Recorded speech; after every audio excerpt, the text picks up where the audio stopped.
Hello everyone, welcome to the Raphael Studios YouTube channel. I'm Aaron, and today I'm making this video for people who are curious about Wings 3D, as well as for a friend who's asked how to use it.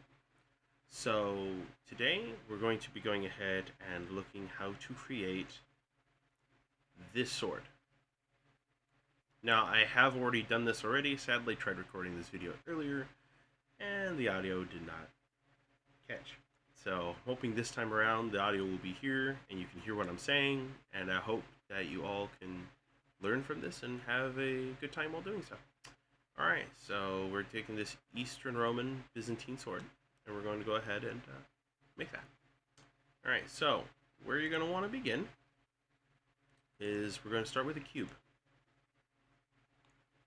As you see, you have this cube here, which you just simply right click, cube, and we'll do that. Oh, by the way, one explanation I need to do.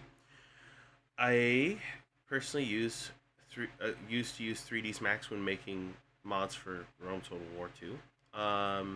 So I use it set up within the settings for the camera here. So I'll be using that, and I use the Alt button to rotate around the model, and I use the control button for the selection deselection. So, but nonetheless, that's how you do that here. But I'm going to go back now to this. All right, and we have 4 settings for selection. You have the body mode, which selects the entire model. You have face mode, which selects just a face. We have the edge mode, which selects the edges, and then the vertices that selects just the vertices, which is just the points on the model. So what you're going to do is go to edge mode. You're going to select along the Z vertices, the lines here, and we're going to right click and we're going to hit cut, and you're going to do it by 2. But what's really cool, you can enter a number to go ahead and cut it as many times as you need to, but in this case we just need 2. Alright, and then you right click again and just hit connect. The next thing you know, it will instantly connect those lines. And then what we're going to do is do the same thing again, take the edges, cut along the sides of the cube, cut it again into 2, hit connect, and then you're going to have 4 pieces to this cube. Alright? As you see, let me put it on face mode, that way it's a little easier to spot. So what you're going to do is select half the cube, and you're going to hit delete on your keyboard, get rid of those faces. Alright? Then you're going to go up to tools, you're going to go to visual mirror, and you're going to hit create. And then what you'll have is a mirrored cube. So as you see, both sides are selected, and if I hit move, which is right click, and then I move among the x-axes, all of a sudden you get these edges appearing, and you have a cube. You're creating the edges for your sword. That's what you're doing. And then up here, I'm going to move these out a little bit like that, because the reason is, if you look at the sword in the depiction here that we're going to be making, it has like a flat centerpiece. You can see the edges are highlighted. So it's got sharp edges, but the actual center of it is more flat. So that's what we're going to be aiming to do. So we're going to do that with it. Deselect it, just select the top faces and move them down. So we have more of that flat top. And then do the same thing at the bottom. Select those edges, move them out, move along the x-axis. So until it's like that. Then take the faces of those, deselect those ones, move up until it's flat, and then we're going to look and make sure that it's about equal. There we go. Now we have a nice flat topped sword. Then we're going to select the 4 pieces in the front along the z-axis and just hit extrude along the z. And then if there's other settings like normal, which basically will extrude along the normal, and then of course the different axes that you can extrude it along. Extrude again, Z, do it again, extrude, Z. So we're trying to make a decent long blade. Extrude one more time along the Z. And that, I would say, should be long enough for a 2-handed blade. So there we go. Because that's literally, in essence, what this guy is wielding, is a 2-handed sword. So, alright, now we go back over here. And then what you're going to do is go into vertices mode. deselect those, which is a control, and then just drag. Select the middle one and move it along the Z-axis. So bring it out far enough to where you can mess with it. Have it selected, and then select the different points, top and bottom, of the edges of the sword, and then you hit connect. And then they'll connect the entire blade and make the blade itself. And as you see, it kind of, with the blade here, it kind of has a kind of a tip, but that tip, as you can see, our tip, this one actually seems to be almost the same size, but it seems to be just a little shorter. So we'll take it from the tip and move it along the Z-axis until we have that shorter tip. See, now we got what they got. Bam.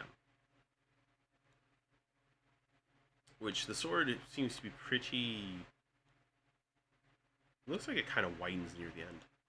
So there's a way of approaching this. So what I'll do is we select these vertices, and we're going to hit scale by uniform. Actually, no, scale by axes. And we'll do it along the x-axis. See? And then what you do is select the next little piece, scale along the x-axis. You just go a little bit until you start seeing it. Scale axes along the x, and we just kind of wind it just a little, not a lot, until finally it becomes more like the blade itself. Move on the Z. Oh, whoop. Didn't mean to do that here. Z.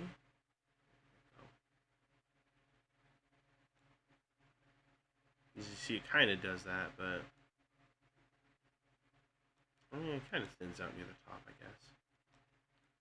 So then you just scale by axes, and then do the opposite direction, I guess, make it thinner. Scale by axes. Once again, do it by this X, make it thinner, and then just take the tip, scale by axes, do the X again, just thin it out. So it's almost like that. And that's more of what the blade is kind of like. Kind of. Not fully, but kind of. See?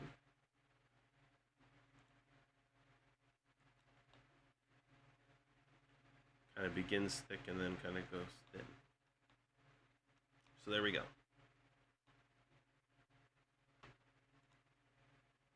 That does look longer than that, though. I would move along the Z.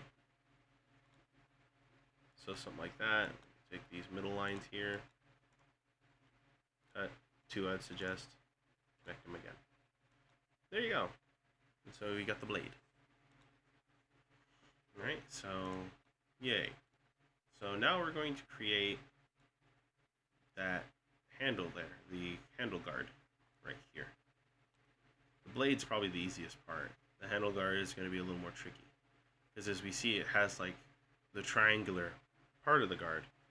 And then you have the actual handle pieces coming out. It's very beautiful, though. I like the way it looks. It's very nice. Alright, so take the cube. Matter of fact, right click, I would say, and rename this to blade. So now that's the blade. We lock the blade. That way it can't be messed with. Now we can see our cube. Alright, we're going to scale it to uniform. And we're going to rotate it along the y-axis until it's about even. Rotate Y until it's pretty much pointing in the same direction. So that way you can create that basic shape. And then, looking back at this, we kind of just take a look at it. We can have this reference go back and forth between them.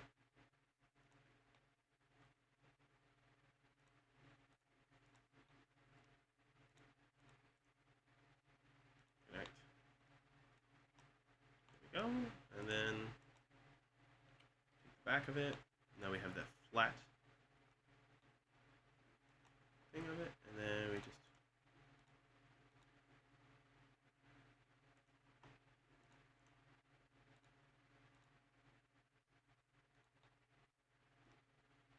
see we cut the edge and then do that. Sorry if I get a little quiet. I meant I'm slightly tired.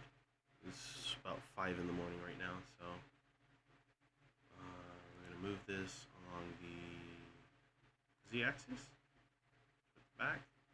But as you can see, it's a lot longer, so we're going to put it here, and take that back, and move.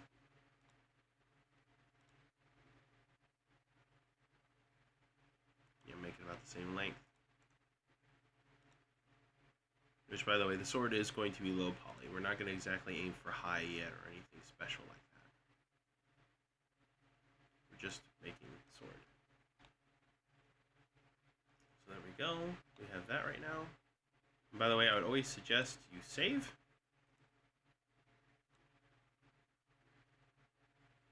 I'm going to say this is Byzantine Blade 2. Because like I said, I did this earlier. The other one's on there. I'll show it after we're done making this here. Alright, and then what we're going to do is create a cylinder. Now, the cylinder is going to become the handle for the sword. So we're going to scale this up a little bit, move along the Z, and then we're going to rotate it along the x-axis.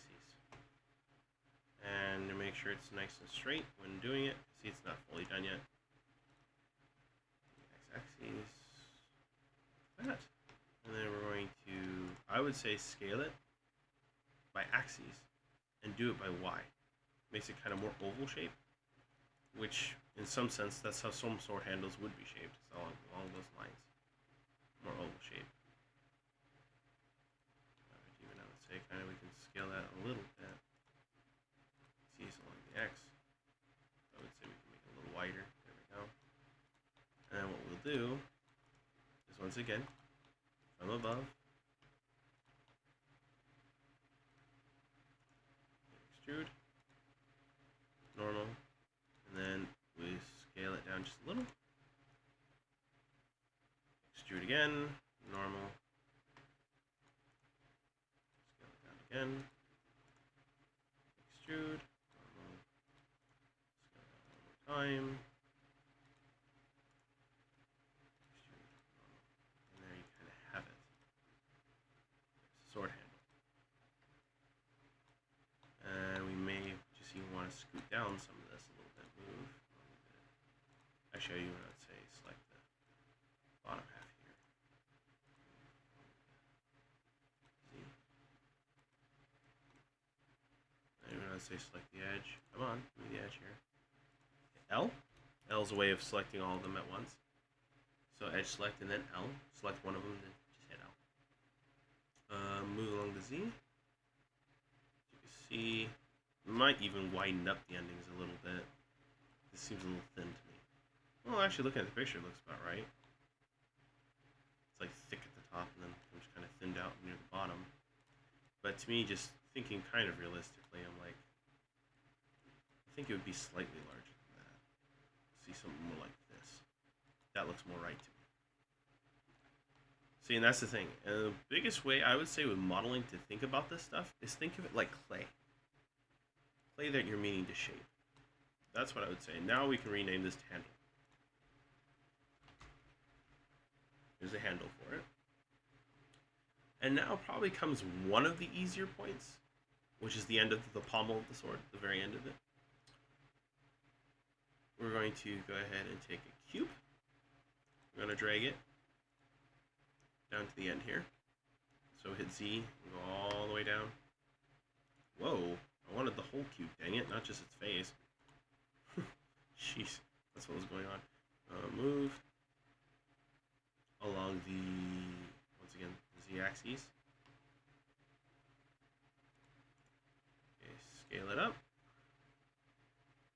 until like you get a decent size here. And we're going to rotate along the Y until it's about even with the blade, where you can see it's like this right here. I want to make it look like that. And then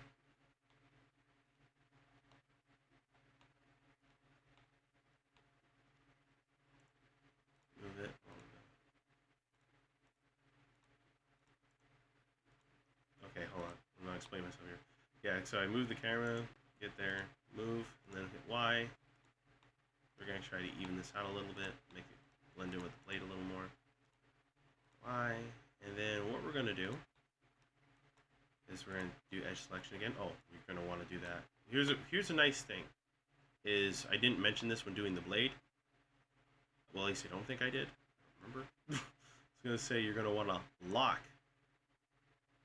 certain parts of it. That way you can't mess with certain parts of the model. Instead, you only mess with the model that you want. So you go down to the geometry graph and do that. All right, so now, since we've done that, we can now officially select the edges of this, cut it in two. You're going to want to do this again. Hit connect it again. And then you're going to take the top and bottom. You're going to hit bevel. What that will do is actually shape it out to be more like the actual thing here, the actual depiction, because that's literally what that thing has going on. It's beveled. We move along the Z. I don't think, yeah, see, we're going to want to keep it there. But with the texture, it might look a little better. A little better? I say a little, not a lot. Matter of fact, there might be a second way of approaching this. Move along the Z. Like, there's a way that possibly you can connect the faces. That would be a way of doing it, but that might look kind of odd, I'm going to be honest. But maybe even the way we bevel it might be what needs to be fixed. Maybe even inset real quick, and then bevel? That might be what needs to be done. Well, inset, and then we could just move along the... Oh, moves the whole thing. Like if I don't, you like those apples. Huh. Move along the Y. Then actually, I would argue take the middle, move it up.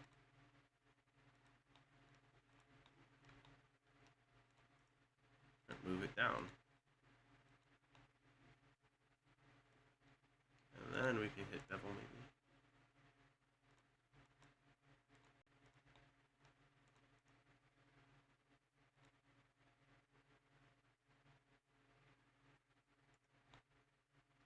Actually looks better when I was actually doing it the other way.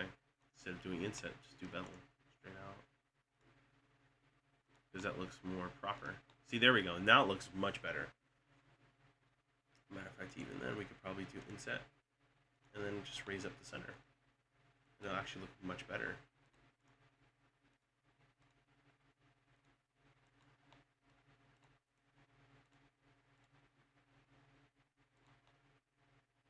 There we go. Looks much better. So now we got a sword that's starting to look like the one in the image. And see, that's it without the everything shown, the lines shown. That's how you shut off lines. It's right here. So there you go. It's looking good. So alright. Now, for the guards here, I would actually argue we use another cube. Yeah, cubes kind of become a big thing in this. Alright, so we're going to rename this to... There we go. So that way, and we lock it. So that way it doesn't get messed with. So, and then we slap down another cube. Cube again. The whole thing. Move along the x-axis. Like so. And then we're going to rotate the camera. Zoom in. And we're going to rotate it along the x.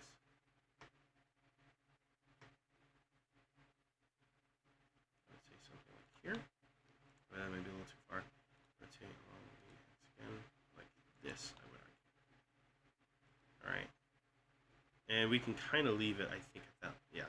From the way it looks, maybe I would say maybe we make it a little bigger. But that's about it. See, there is one part that's kind of screaming out to me, because you can see that it might be a little higher than the.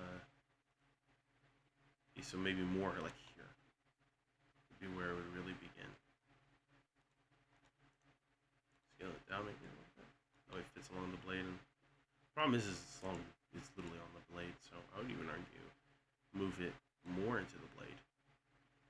Like, so that way it's like coming out of the actual handle. This part here, might have to redo it. I said, we'll figure it out. Alright, so we're going to do this, alright. And hit extrude, normal, I would say. Then move along the Z. we kind of create the beginning of it. Extrude again, normal, move on the Z. Again, it kind of comes out a little more. Do it ever so gradually. Move Z. Extrude, normal, Z. See how it's starting to actually look like something legit. Matter of fact, honestly, I would even say take the one line, move it out a little further even. Let's kind of see all of it move. On the X, a little further on the X, a little further on the Z. There we go. And then one more time, I think, would do it. I don't know, that might actually be... That actually looks good, actually, I think. We'll do it a little bit. Extrude, normal, one more time. Move. Yeah, something like that, but it's not as good as my original.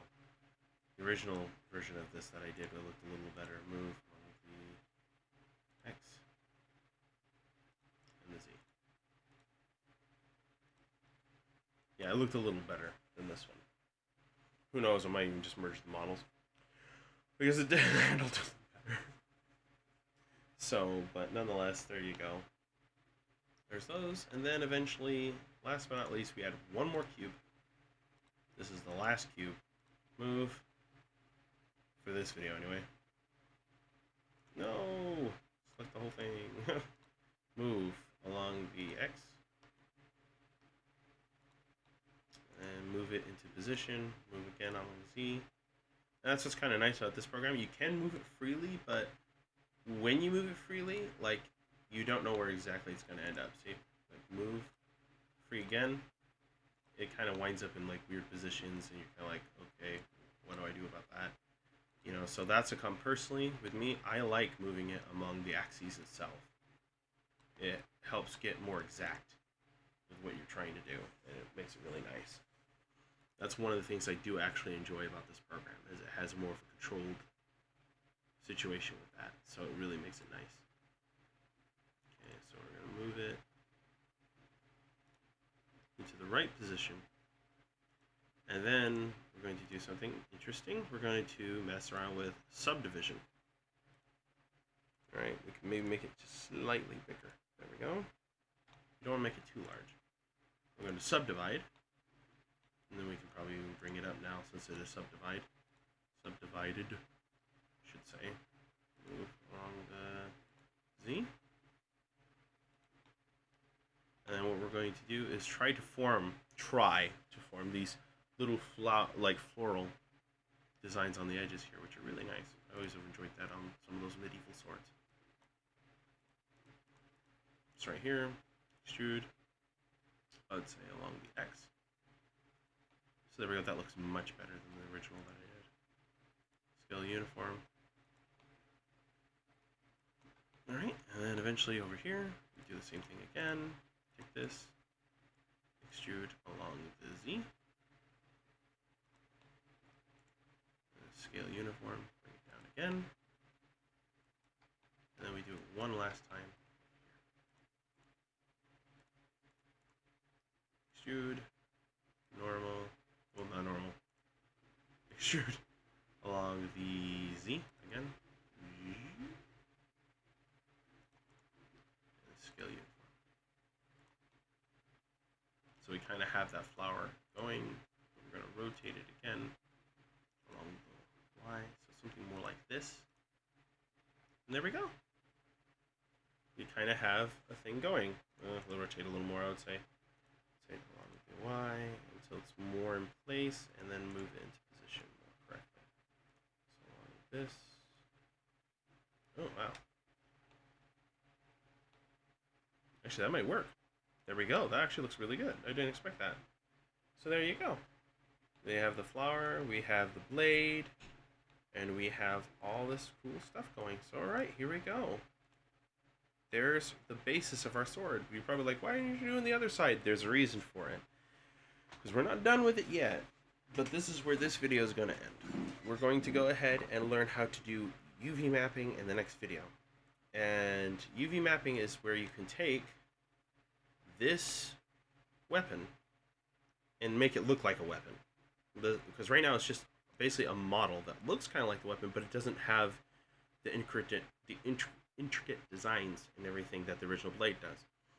Now, we'll be using in that tutorial GIMP to go ahead and help with that, because I'm trying to use free programs that people can, get their hands on and stuff to help with this. And yeah, I will show you how to do that in there, and I will link in the video some websites where you can get all these tools, like Wings 3D, GIMP, as well as like the free textures that are available that I'm about to show with another weapon I made. So with this, we'll save that, and then eventually in Blender, I will show you some road wing gladiuses I have been working upon. Oh, whoops, sorry about that. It's just alarm going off for when I'm usually supposed to wake up. It's not officially 6 o'clock. But nonetheless, these are the blades that I made originally in Wings. I made these in Wings 3D. Even did the UV maps in Wings 3D, but to kind of see the textures and to convert them into FBXs, I moved them over to Blender. That way it could actually be done in there. So as you see, now this one I admit, the UV map is a little horrendous. You can actually see the edges. Have to fix some of that, but nonetheless, but sometimes in game though, like putting it in Unreal, those can disappear and it actually looks really nice.